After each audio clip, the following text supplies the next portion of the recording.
Hi and welcome to another episode of Baranov TV, designed to demystify the world of accounts and tax and to help your business grow.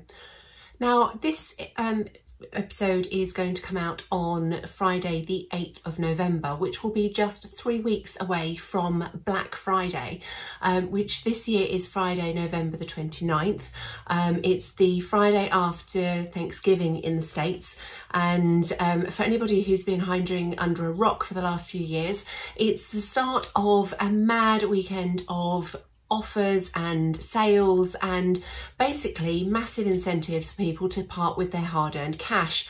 It started off as Halloween did, with a big push in the States, and it's slowly crossed the Atlantic and is now with us here in good old Blighty.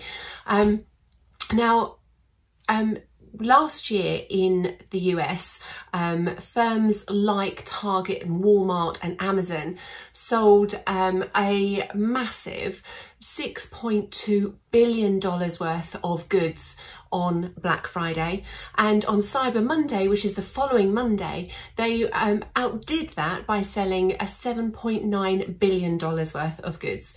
So it's huge amounts of money at stake, and it's a great opportunity. It's a brilliant way of being part of the party and getting a good offer out there and increasing sales in the run up to Christmas.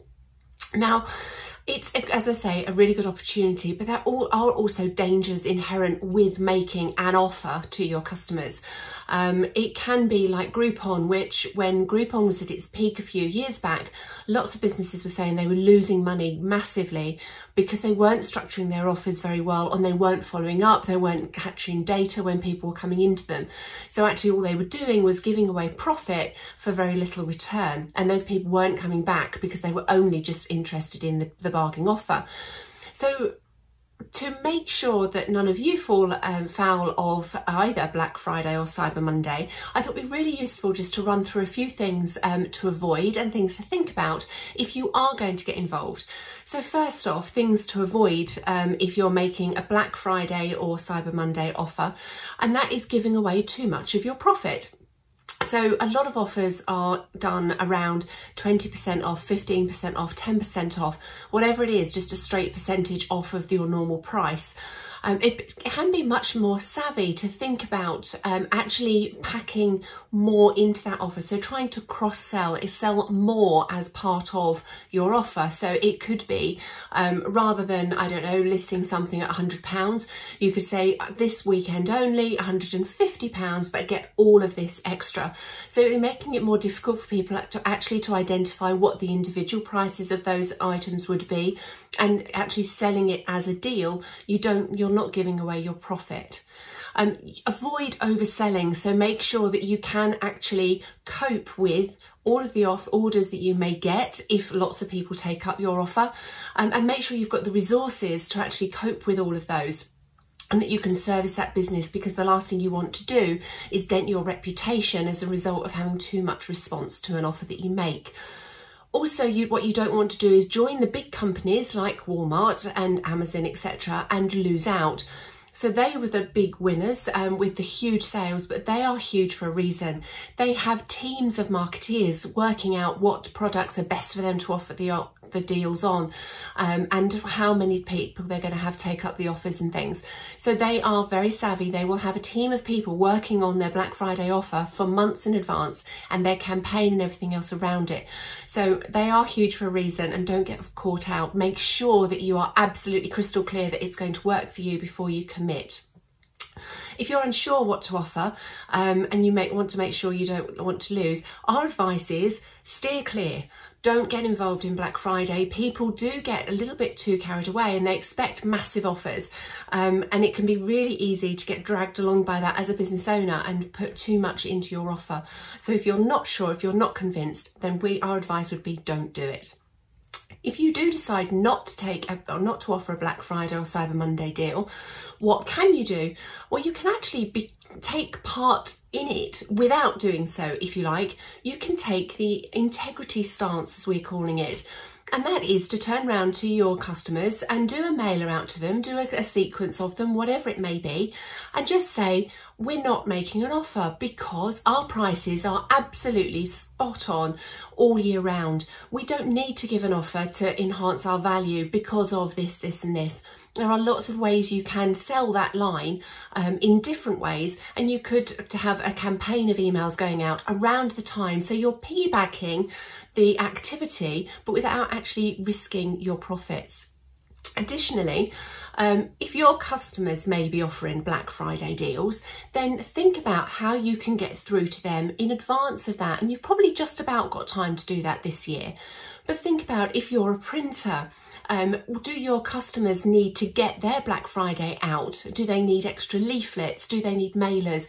Will they be doing a direct mail campaign to promote interest in their offer?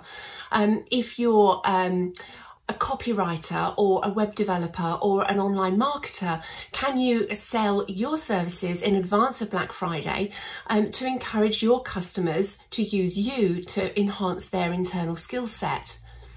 Even down to if you're an HR consultant, are you making sure that your customers are aware that their team will be under more pressure around this period? And do they need more support? Have they got their culture right? Have they thought about the impact it could have on team morale and things that you could be doing to encourage them to use you in the run up to, and possibly to deal with the fallout from Black Friday or Cyber Monday as far as it occurs to them? So think about your customers and how they may be promoting Black Friday and Cyber Monday and how you might be able to piggyback that with them. If you do decide to do an offer, there are things that you need to consider. So statistics show that people start considering their purchases a good week to 10 days before they actually, those offers become live. So it's a really good idea to tease your offers out to people first before they become live on Black Friday or Cyber Monday. So think about getting details out or starting a campaign, you know, watch this space, we've got a great offer coming or something like that.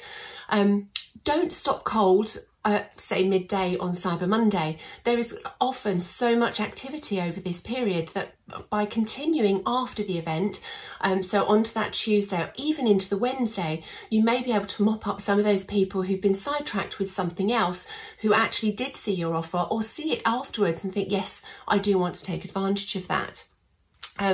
Make sure all of your emails include value so that people don't get tempted to unsubscribe.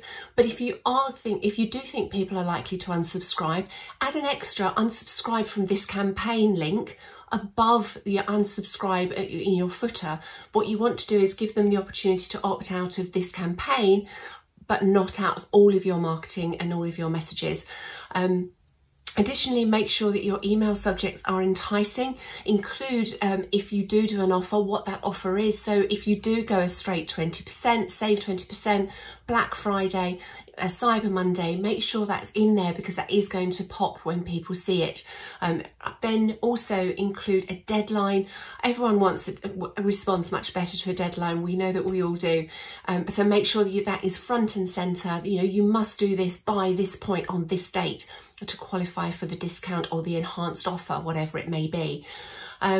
You can use some email marketing systems or something like Nifty Images enable you to put a countdown timer in your emails, which can be really useful for people to see that on each of them that you can send out, to see that that deadline is getting ever closer. And use all your channels. Think about direct mail. I mentioned it just now. Think about leaflets. Think about email marketing. So think about all the different channels you could be using in combination with your social media channels, and start to think about how to tie all those together, because there will be a lot of traffic and a lot of attention. And what you want to do is make sure that you're appearing in your customer's eye line as many times as possible to make sure that they're more encouraged to spend their money with you than anybody else, particularly your competition. Finally, stack your offers. So it could be that you have an offer for Black Friday and then you hit people with another offer on the Monday for related products. So it could be buy product A on Friday and then products B, C and D in a package on Monday for this price or with this value or with free postage, whatever it may be. But you're actually then offering them more value because they've purchased project 1 and actually they're going to need products B, C and D to get the most out of that. And aren't you helpful? You're here with those. So think about stacking those too. And finally, if you do get interest, make sure that you follow up with those people.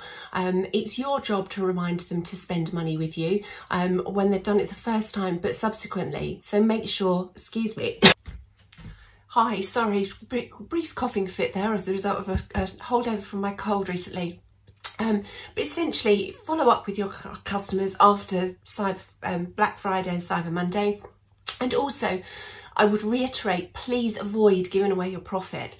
If you're unsure what type of offer to make and how to price it, then please do get in touch. We're more than happy to help if we can. That's about it. But if you are going to think about it, you need to do that quite quickly. So I'll leave you with that and I'll see you very soon.